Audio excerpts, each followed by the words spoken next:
Hi, welcome to my channel. So I've been using Kuretake sets for many years and I'm so curious if the quality is still as good as it used to be. So today we're gonna unbox new paints and I'm so excited for it. Let's try it.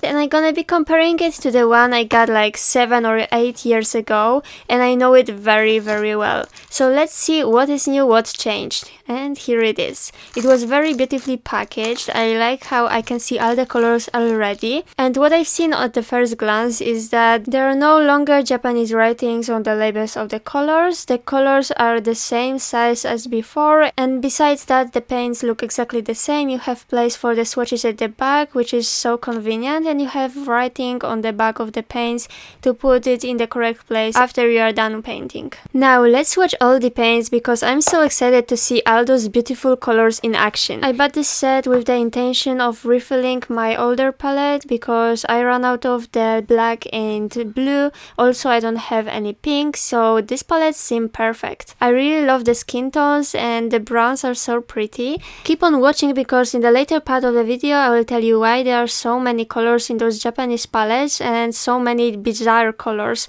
like you won't see them in the normal English or Russian paints. You can see I also can create many different other colors like those pretty browns and earth tones. I totally love them.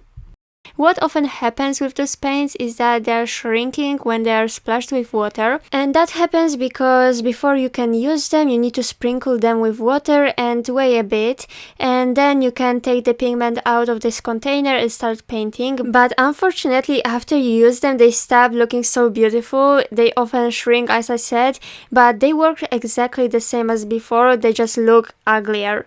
So yeah, something for something, I guess.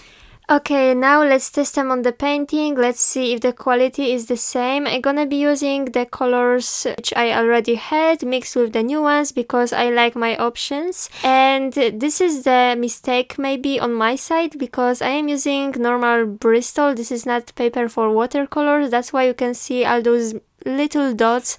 But for me this is not a mistake. I don't mind this effect at all, but just keep it in mind if you are annoyed at the dots. I'm so sorry.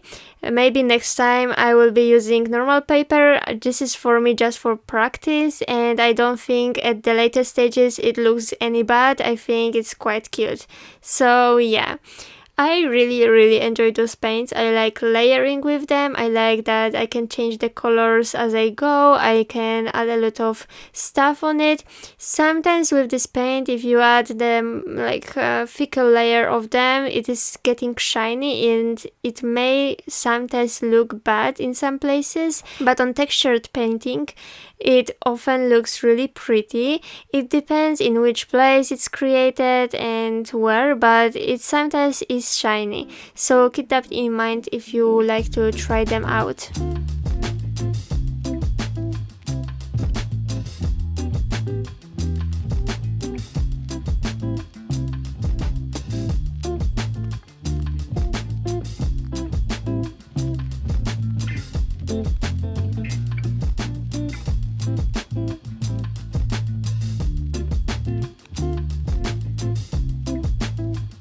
Now I also gonna talk a little bit more why there are so many colors and why they are so bizarre, cause Japanese paintings and actually paints are known for that they are not really mixable. You can see the Japanese paintings, they have like one flat color and that's all.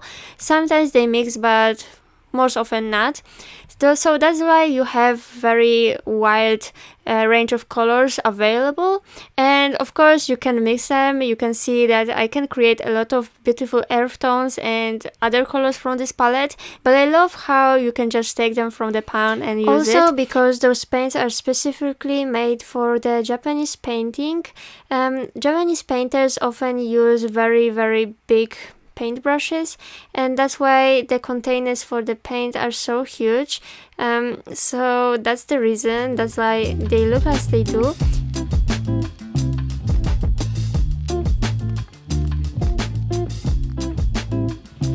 So tell me in the comments below if you ever tried those paints, if you would like to try them out, if you have any more question to me regarding those paints, and I will see you in the next video very soon. We'll do much more cool stuff next time. So yeah, see ya.